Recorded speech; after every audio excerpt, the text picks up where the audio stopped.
Salut, on se retrouve pour une nouvelle vidéo là où je vais vous expliquer ma démarche de comment je révise et je fais du sport à la fois. Alors, ça peut peut-être paraître bizarre pour certains, mais pour ceux qui font de la musculation, de la force athlétique, du power building, etc., on a pas mal de temps de repos en soi dans nos séances. Genre, on ne fait pas que pousser tout au long de la séance. Personnellement, j'ai des temps de repos qui vont de 2 à 5 minutes. Donc, durant 2 à 5 minutes, il faut faire quelque chose.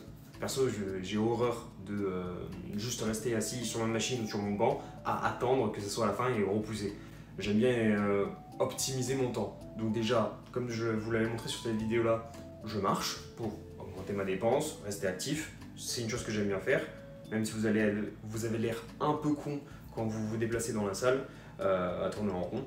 Mais bon, au pire, on s'en bat les couilles du regard des autres. Puis la plupart des gens ne font pas gaffe, donc osef. Mais déjà, c'est une première chose, je marche. Mais si vous voulez pas marcher, juste rester assis parce que c'est hyper éprouvant ou que vous avez la flemme, tout simplement, ben, vous pouvez quand même réviser ou faire les deux à la fois. Comment vous pouvez faire pour réviser? Alors c'est tout con, il y a plein de façons. Personnellement, la première fois là où j'ai découvert que des gens révisaient pendant qu'ils faisaient leur séance, c'était avec IronQuest qui avait fait une vidéo sur le sujet, là où il disait qu'il prenait carrément ses fiches et ses bouquins à la salle et qu'il le révisait pendant ses temps de repos. Alors perso, j'en suis pas à ce stade, je ne me vois pas ramener des fiches et des livres de bio. Déjà, j'en ai pas, donc que ce soit des fiches ou des livres de bio, je pourrais pas le faire, mais déjà, je trouve ça chiant parce qu'il faut le transporter. J'aurais peur de les abîmer en plus.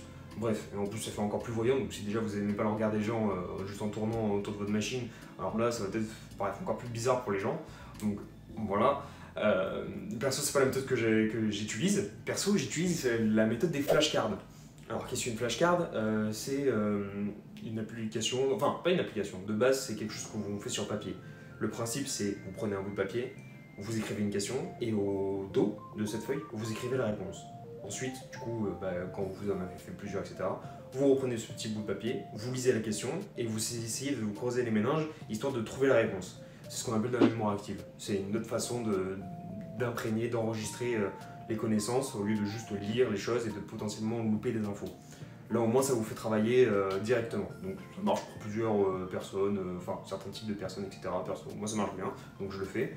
Mais c'est une méthode du coup qui est simple à implémenter à la salle parce que oui, il y a la méthode avec les papiers, mais on peut avoir aussi des applications sur téléphone qui marchent bien et qui font le taf pour ça. Moi personnellement, j'utilise l'application Enki App qui fait ça très bien. C'est top, je crée mes questions et mes réponses et je fais ça entre mes temps de repos. Après, vous avez d'autres façons de le faire. Perso, j'ai tous mes cours qui sont sur l'application Notion, qui peut y avoir sur téléphone. Là, si j'ai juste envie de lire mon cours, je peux faire aussi sur Notion. Donc il y a plein de moyens minimalistes, c'est-à-dire que mon téléphone, quoi qu'il arrive, je le prends, pour réviser en même temps que vous faites une séance. Je dis pas que vous devez faire réviser tout le temps de tout vos temps au repos. Des moments là où perso moi j'ai la flemme et après il faut pas que ce soit une contrainte, genre faut pas se dire oh je vais pas à la salle, j'ai pas envie de réviser. Non, d'abord en premier on pousse et après on révise à la limite, mais c'est pas d'abord on pousse, la suite c'est optionnel. Donc voilà. Mais c'est juste que pour dire c'est possible de se muscler et de réviser en même temps. C'est pas incompatible de faire les deux. C'est pas incompatible de faire les deux, ouais. C'est tout, je rajoute quoi d'autre. Donc voilà, j'ai rien de plus à rajouter je pense. Je pense que ça va être une vidéo assez courte, mais écoutez, au moins le message est peut-être clair, etc.